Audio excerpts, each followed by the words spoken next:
BCom second year Hindi माध्यम के छात्रों, चलिए एक बार फिर से वीडियो लेक्चर के माध्यम से आपका स्वागत है। आज फिर से एक न्यूमेरिकल प्रॉब्लम लेकर के आया हूं जो कि इनकम फ्रॉम हाउस प्रॉपर्टी का है। The nature of numerical problem is different than the previous 2-3 problems, क्योंकि इसके पहले के जो तीनों प्रॉब्लम दिए थे उसमें आपको जो न्यूमेरिकल फिगर्स थे वो 1 बाय 1 क्लियर दिख रहे थे। But if you observe strictly this problem, ये प्रॉब्लम समराइज दिया हुआ है।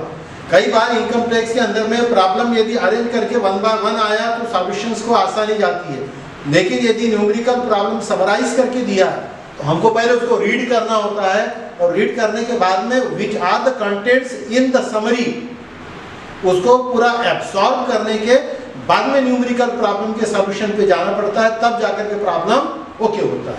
Now look here what problem से mister Ramesh is owner of a big house. Mister Ramesh एक बड़े मकान का मालिक है। 1/3 portion of house is utilize for self residence. मकान का 1/3 हिस्सा, यानी आपको यदि मुझे समझाना है तो उसको इस ढंग से समझाऊंगा कि मिस्टर रमेश एक बड़े मकान का स्वामी है जिसमें 3 हिस्से हैं, 3 कमरे हैं। 3 कमरे हैं या 3 ब्लॉक है, उसमें से एक ब्लॉक में वो खुद रहता है और बचे हुए 2 ब्लॉक उसने 15,000 रुपया प्रति माह किराए पर दिया हुआ है। ओके, ये होगी उसकी फंडामेंटल इंफॉर्मेशन। नेक्स्ट पैराग्राफ में वो कह रहा है कि the municipal value of house, जो पूरा मकान है उसकी म्युनिसिपल वैल्यू ₹2,10,000 है, जबकि the fair rent value of the same house is 2,40,000। और बाद में ये कहा उसने कि इसका स्टैंडर्ड रेंट हाउस का यदि आप देखेंगे तो सालाना 1,80,000 है।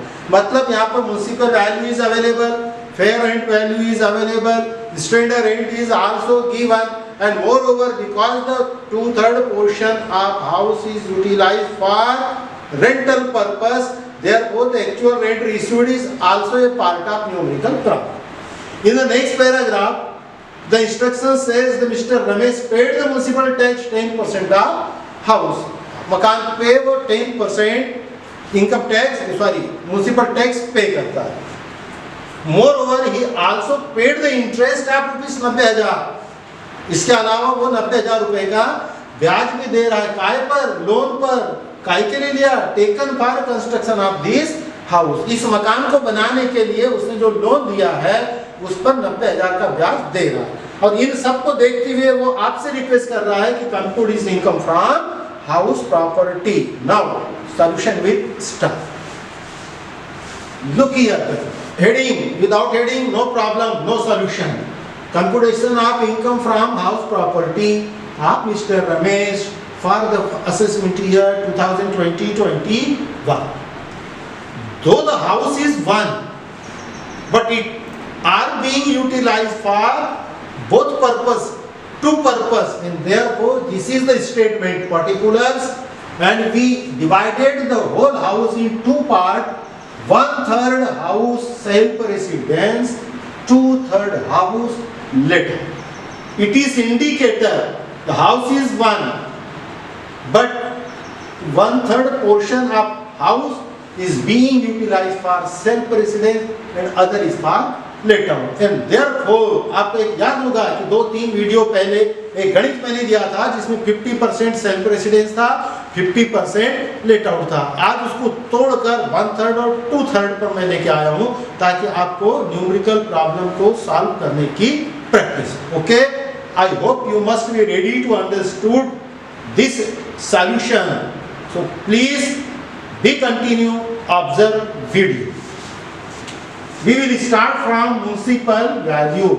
In the numerical problem, in the paragraph number 2, there is a value of municipal given 2,10,000. So municipal value is ₹2,10,000 is for a house. 2,10,000 municipal value पूरे मकान की है, लेकिन पूरे मकान को उसने किराए से दिया क्या? नहीं दिया। तो मकान के एनुअल वैल्यू का विभाजन करते समय ये आपको बारीकी से देखना है कि उस मकान का यूटिलाइजेशन कितना हो रहा है। यदि पूरा का पूरा उपयोग किराए के लिए नहीं हो रहा है तब सारा का सारा वैल्यू किराए में नहीं जाएगी। तो फिर सर क्या करना होगा? हमको ये 1/3 और 2/3 निकालना होगा। अब म्युनिसिपल वैल्यू 2,10,000 है, सीधी सी बात है, इसको 2/3 1/3 निकालना है तो 3 से डिवाइड करो और 2 से आप मल्टीप्लाई करोगे तो लेट आउट का मिलेगा, 1 से मल्टीप्लाई करोगे तो हाउस का मिलेगा। अब 2,10,000 को 3 से भाग दिया तो 3 साथ 21 70,000। ये 70,000 वैल्यू किसकी है? The portion which are being utilized for self residence, but self residence के एनुअल वैल्यू की वैल्यू कितनी होती है? आंसर है sir, as per the rule of income tax there will be no annual value of house which are being for self residence. स्वयं के निवास के लिए उपयोग किए गए मकान की वार्षिक मूल्य कितना होगा? तो उसका उत्तर है सर, जो मकान खुद रहने के लिए उपयोग में आ रहा है आयकर कानून के हिसाब से उसकी एनुअल वैल्यू नील होती है। इसीलिए 2, 10, 1/3 70,000 but utilize for self residence value will be nil. बचा कितना? 70 का डबल 1,40,000, ये कंसीडर होगा लेट आउट हाउस। ओके, पूरे मकान का मूल्य नगर पालिका कितना? 2,10,000। 2,10,000 का उपयोग कितना हो रहा है? 1/3 सेल्फ रेसिडेंस के लिए, 2/3 लेट आउट के लिए। तो 2,10,000 का 1/3 कितना हुआ? 70,000, बट उसका उपयोग किसके लिए हो रहा है? सेल्फ रेसिडेंस के लिए। तो वैल्यू कितनी होगी? नील। अब 2,10 में से 70,000 इसकी वैल्यू थी तो बची कितनी? 1,40,000। और न समझ में आए तो फिर 2,10,000 वैल्यू है, इसका 2/3 कितना होगा? 1/3 70 तो 2/3 1,40। कैलकुलेशन बता दिया हूँ, 2,10,000 3 से डिवाइड करो, 2 से मल्टीप्लाई करो तो 1,40,000। ये कंपेयर कैसे होगा? Fair rent value. अब फेयर रेंट वैल्यू कितनी है? तो न्यूमेरिकल प्रॉब्लम चेक करो, 2,40,000 240 divided by 3 multiplied bye 2, because self residence की ये भी वैल्यू नील होगी। 2,40,000 3 से भाग दिया, 3 8 40, यानी कि 80,000, but 80,000 the value for self residence, therefore value will be nil. Again, what will be the value of let out house? लेकिन किराए के मकान पर फेयर रेंट वैल्यू का वजन कितना बैठ रहा है? 2,40 पूरे मकान का, 2,40 में से रेंट हाउस का कितना हिस्सा है? 2/3। तो 2,40,000 का 2/3 कितना हुआ? 1,60,000। ये कैलकुलेशंस आपको आने चाहिए जब मकान पार्टली सेल्फ रेसिडेंस है, पार्टली रेंट है। मकान का कुछ हिस्सा किराए पे दिया है, कुछ हिस्सा सेल्फ उपयोग के लिए। और ऐसा होता है अक्सर, यदि आपके बड़े घर है, आपको पूरे घर की जरूरत नहीं है, तो आप क्या करते हैं? कुछ भाग अपने रहने के लिए करते हैं और घर का आधा हिस्सा किराए से दे देते हैं। बहुत घरों में ऐसा होता है, देख लीजिए। यदि कोई घर सीधे सीधे ऐसे बने और 3 ब्लॉक है तो एक में वो खुद रह रहा, 2 किराए से दे दिया, सेम पोजीशन है। रूल्स क्या बोलता है? म्युनिसिपल वैल्यू और fair rent value which is, आप मेरे सामने नहीं है, आप अपने घर में वीडियो देख रहे हैं, बट बोलना सीखिए, विच is more absolutely self residence nil, and here would be 1,60,000. Now it will compare with standard rent. As per numerical problem, the standard rates are rupees 1,80,000. Again, this is for whole house, so इसके भी 3 हिस्से हो गए। अब 1,80 को 3 से भाग दिया तो 3 छक्के 18, 60,000 रुपए। 60,000 रुपए 1/3 है। 1/3 कौन से पोर्शन का है? सेल्फ रेसिडेंस का। सेल्फ रेसिडेंस का एनुअल वैल्यू होता नहीं है, therefore value will B nil, but for rental purpose 2/3 of 180, तो 180 का 2/3 3 से भाग दिया, 3 60, 3 छक्के 18 और 6 दूनी 12, यानी कि 1,20,000। फिर ये बंद होगा। नेक्स्ट स्टेप आएगी which is less। Bar bar typically repeat and repeat। I always ask you and remind you while calculating the annual value, these factors will play a vital role. आपको कभी भूलना नहीं चाहिए न्यूमेरिकल प्रॉब्लम जब आप house property का कर रहे हैं तो उसकी ट्रेडिशनल शुरुआत है म्युनिसिपल वैल्यू और fair rent which is more will compare with standard rent which is less self residential nil. Here छोटा कौन सा है 1,60,000 के 1,20,000 तो 1,20,000 this is 120। Now it will compare with actual rent received. अब एक्चुअल रेंट रिसीव्ड का मतलब ये आपको केवल उस मकान से मिलेगा जो आपने किराए से दिया है। अब इसका 1/3 2/3 नहीं करना, क्योंकि किराया जो मिल रहा है आप खुद रह रहे हो और अपना ही किराया अपने को दोगे क्या? नहीं दोगे। तो गणित में ये देखिए यहाँ क्या बोला उसने कि 1/3 ही is being utilized for self residence and remaining मतलब 2/3 क्या किया है? रेंट पे दिया है। What is the rate of rent? 15,000 per month. तो 15,000 पर मंथ किराया उसको पूरे मकान का मिल रहा है कि केवल उस भाग का मिल रहा है जो उसने किराए से दिया? तो एब्सोल्युटली सर जो किराए से दिया है उसी का मिल रहा है। जब किराए से दिया उसी का मिल रहा है तो actual rent received 15,000 per month. गणित में कुछ दिया नहीं है तो हम मान के चलेंगे 12 महीने का किराया मिल रहा है। 15,000 का 10 महीने का होता है 1,50,000, 15,000 का 2 महीने का होता है 30,000। तब कैलकुलेटर नहीं है तो ऐसा कैलकुलेशन कर लेने का। 15,000 का 10 महीने का सीधा निकाल सकते 1.5 लाख रुपए और 15,000 का 2 महीने का 30,000 रुपए तो 1.5 लाख और 30,000 रुपए 1,80,000 रुपए। वैसे आपके पास में कैलकुलेटर है मुझे मालूम है। You use your calculator and find the value of actual rate. हाँ ये जरूर आप एक बार देख लीजिए इसका 2/3 आपने वहां लिखा, इसका 2/3 लिखा, इसका 2/3 लिखा। सर ने 15,000 × 12 करके इसका 2/3 क्यों नहीं किया? तो उसका आंसर दे रहा हूं। ये क्या है? एनुअल वैल्यू है कि रेंट रिसीव्ड है? तो रेंट रिसीव्ड है यानी हिंदी में किराया मिला है कि क्या है? हाँ सर किराया मिला है। तो किसने दिया है? किराएदार ने दिया है। तो कौन से पोर्शन का दिया है? सर जिसमें वो रहता है। तो जब इतना सब आप बता रहे हो तो मुझे बताइए 1,80,000 रुपया किराया पूरे मकान का है कि केवल उस भाग का है जो किराए से दिया? तो एब्सोल्युटली आपका आंसर आएगा हाँ सर ये उसी हिस्से का जो किराए से दिया। इसीलिए ये 1,80 जैसा का वैसा लिखा है, इसका 1/3 2/3 नहीं होगा। अब हमारी लाइन आएगी यहाँ पर which is more is equal to gross annual value. तो कौन सा 4 है? 1,80,000। This is the fundamental portion of numerical problem. Whatever it में भी प्रॉब्लम आपका गणित कितना ही बहका हो आपको ये तो निकालना ही पड़ेगा हर न्यूमेरिकल प्रॉब्लम में। इसीलिए मैं मैक्सिमम फोकस कर रहा हूं because if you fail to find out correct annual value your entire problems will be wrong. बच्चों जरा सीरियसली आपको लेना चाहिए।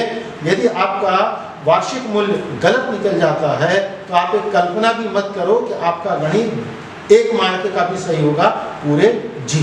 ओके ठीक है। Next step less municipal tax paid 10%। It is given in the numerical problem. हाँ अब ये आपको तय करना है सर ये आपने विच is more gross annual value self residence में तो लिखे ही नहीं, ये लिख दिया अभी आपके सामने क्योंकि नील है। ओके अब म्युनिसिपल टैक्स पेड किया 10%। ये ऑलवेज म्युनिसिपल वैल्यू पर ही होगा, ये ग्रॉस एनुअल वैल्यू पे कभी नहीं होगा, कभी नहीं। न्यूमेरिकल प्रॉब्लम में ऐसा लिख के नहीं आता है। अब बदकिस्मती से एक हाथ सेटर ने लिख के दे दिया कि भाई ग्रास एनुअल के 10% निकाल लो, तब आपने ग्रास एनुअल के 10% निकाल लेना, गणित में लिख के आएगा तो। हालांकि बीइंग एज ए रूल्स ऐसा आना नहीं चाहिए, लेकिन आ गया तो यूनिवर्सिटी है, आप क्या करोगे? ठीक है, बट कुछ भी नहीं है तो हमेशा म्युनिसिपल वैल्यू। तो म्युनिसिपल वैल्यू कितनी है सर? सेल्फ रेसिडेंस की तो म्युनिसिपल वैल्यू नहीं है, आपने तो नील कर दिया। अब म्युनिसिपल टैक्स कैसा निकालना?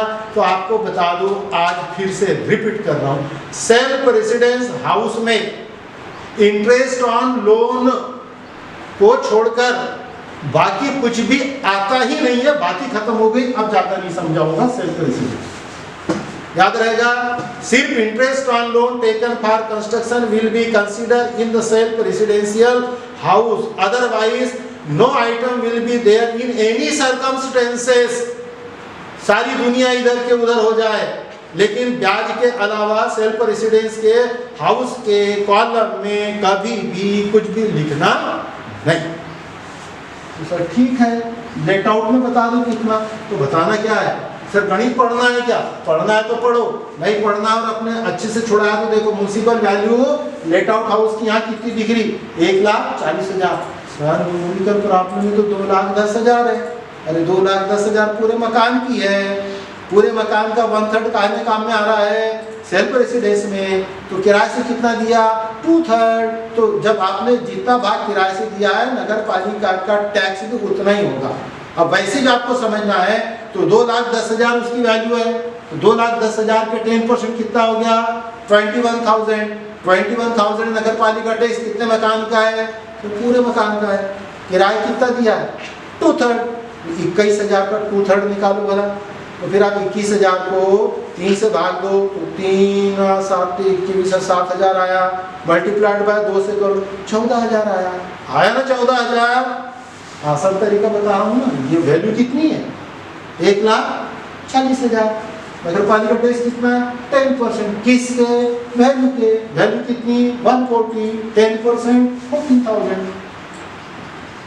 ओके नहीं सर 2,10,000 न्यूमेरिकल प्रॉब्लम में दिया है, हाँ तो ठीक है, 2,10 10% 21,000 for whole house. How much portions of house is let out, 2/3। What will be the 2/3 of 21,000? You make the additional calculation, 21,000 divided by 3 multiplied by 1। 3 से भाग दो, 2 से गुणा करो, और नहीं तो आसान तरीका है, सब कुछ आपके पास में फिट है। जिस मकान का संबंध जिससे है उतना उसका उपयोग। ठीक है, ये माइनस किया, ये आ गया नील। 1,80 में से 14,000 जल्दी से घटा दो, 1,70 1,66,000 आ रहा है, तो चेक करो। मेरी गलतियां पकड़ने की कोशिश करो। 2 वीडियो लेक्चर्स है, I will try to not make a mistake, but human being is always there. This is net annual value. Okay, now last portions of numerical problem. Less in the less one is standard deduction, 30% of net annual value. It is compulsory. No instructions will be available in the numerical problem.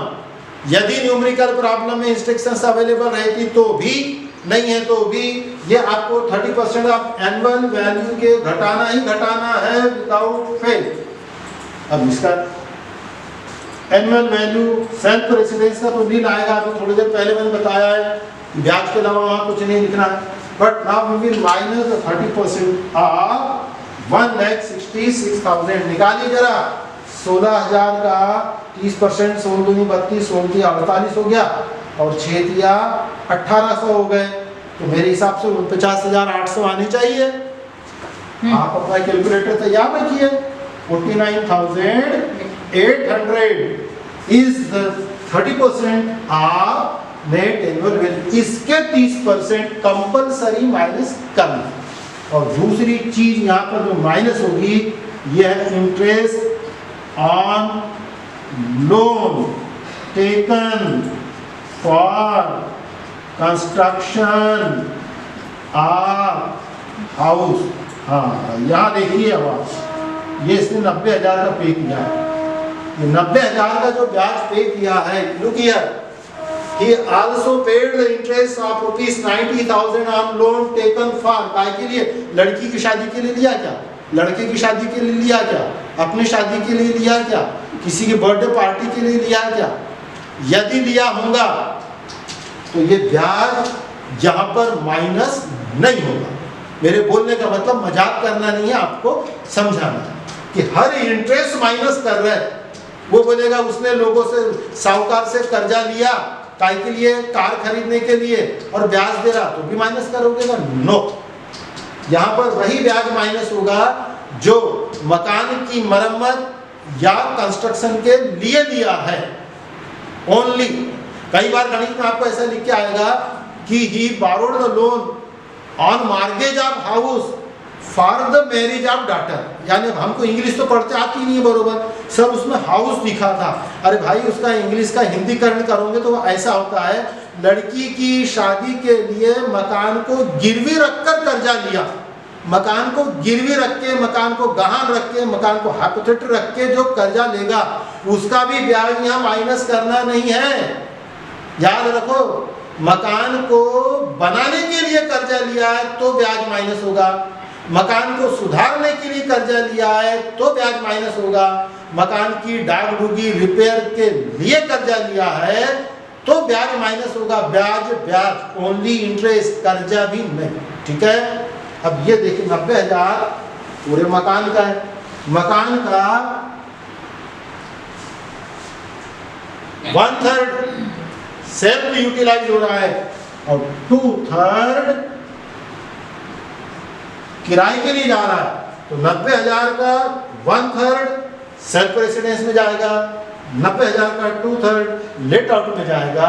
यही आपको मुझे अच्छे से समझाना था, और मैंने कहा था कि सेल्फ रेसिडेंस हाउस में कोई वैल्यू नहीं आती है, लेकिन एकमात्र items will reflected in the self residential house and that is the interest on loan taken for.